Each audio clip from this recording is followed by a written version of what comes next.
Olá galera, eu sou o Fred e hoje eu vou explicar para vocês como que a iluminação no cinema funciona e utilizar o fabuloso destino de Amélie Poulain para exemplificar a teoria na prática. No cinema, a iluminação é mais do que aquilo que nos permite enxergar a ação. Áreas mais claras e escuras dentro do quadro ajudam a criar a composição geral do plano e assim orientar a nossa atenção para certos objetos no plano. A iluminação também pode articular texturas, a curvatura de um rosto, a textura de um objeto ou o brilho de uma joia, e é dividida em duas partes, o destaque e a sombra. Um destaque é um ponto de claridade sobre uma superfície. Já as sombras são divididas em duas partes, a própria sombra e a sombra projetada. A própria sombra ocorre quando a luz não ilumina um determinado objeto devido à forma desse objeto ou às características de sua superfície. Já a sombra projetada ocorre quando o corpo bloqueia a luz e ocorre uma sombra atrás dele. Os destaques e as sombras nos ajudam a perceber a noção de espaço dentro de uma cena. A iluminação também molda a composição geral de um plano, ao mesmo tempo que se cria uma escala de importância do protagonista, colocando-o como uma figura predominantemente iluminada. Para facilitar a análise, podemos isolar 4 características principais do sistema de iluminação no cinema: a qualidade,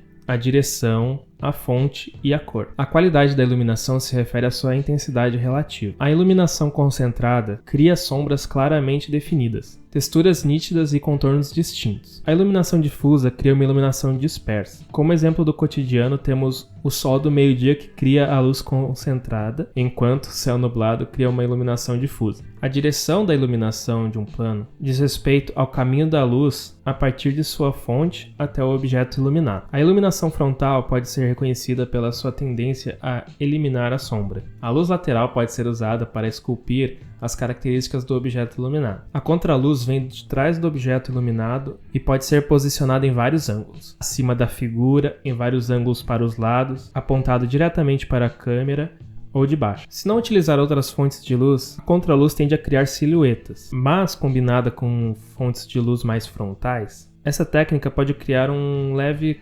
contorno na forma do objeto que está sendo iluminado. Esse uso de contraluz é chamado de luz de contorno. A iluminação de baixo é aquela que vem debaixo do personagem. Muitas vezes a iluminação de baixo é utilizada para criar efeitos de terror dramático, mas também pode simplesmente indicar uma fonte de luz realista, como uma lareira ou uma lanterna. A iluminação de cima serve principalmente para destacar o objeto em questão que está sendo mostrado na cena. A iluminação também pode ser caracterizada pela sua fonte. A maioria dos filmes de ficção utiliza fontes de luz complementares para obter maior controle sobre a aparência do filme. E as luminárias vistas na mise-en-scène não são as principais fontes de iluminação da cena, elas servem principalmente para a decoração. A luz-chave é a fonte primária de luz, que proporciona a iluminação predominante e causa as sombras mais fortes. A luz-chave é a mais direcional e, portanto, corresponde à luz de motivação no cenário. Uma luz de preenchimento é uma luz mais fraca, que preenche o cenário. O objetivo dela é enfraquecer ou até eliminar as sombras criadas pela luz-chave. O cinema clássico hollywoodiano utiliza pelo menos 3 tipos de fontes de luz: a luz-chave, a luz de preenchimento e a contraluz. A organização mais comum de fonte de luz é com a contraluz colocada de trás do personagem, a luz-chave posicionada em diagonal à câmera, dando foco no objeto em questão, e também uma luz de preenchimento logo ao lado da câmera para quebrar a sombra da luz-chave. Essa iluminação de 3 pontos foi especialmente adequada para o que chamamos de high key. A iluminação em high key se refere a um projeto geral de iluminação que usa a luz de preenchimento e a contraluz para criar um baixo contraste entre as áreas mais claras e mais escuras. Normalmente, a qualidade de luz nesse caso é difusa, o que torna as sombras de luz praticamente transparentes. A iluminação em high key também é uma abordagem geral para a técnica de iluminação que pode sugerir diferentes condições de iluminação ou diferentes horários do dia. É geralmente utilizado em filmes de comédia ou filmes mais leves. Já a iluminação em low key cria contrastes mais fortes e sombras mais nítidas e escuras. Muitas vezes a iluminação é concentrada e a luz de preenchimento é reduzida ou eliminada completamente. O efeito é de claro e escuro, ou seja, regiões extremamente claras e extremamente escuras dentro da mesma imagem. A iluminação em low key é geralmente utilizada em cenas mais sombrias ou misteriosas. Por último, a cor da iluminação é geralmente utilizada predominantemente branco,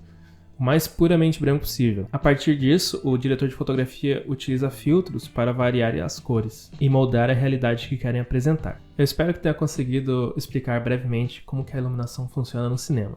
Se gostaram do vídeo, se inscrevam no canal, deixem o like, comentem se gostaram do vídeo, o que acham do filme, e até o próximo vídeo. Obrigado, tchau!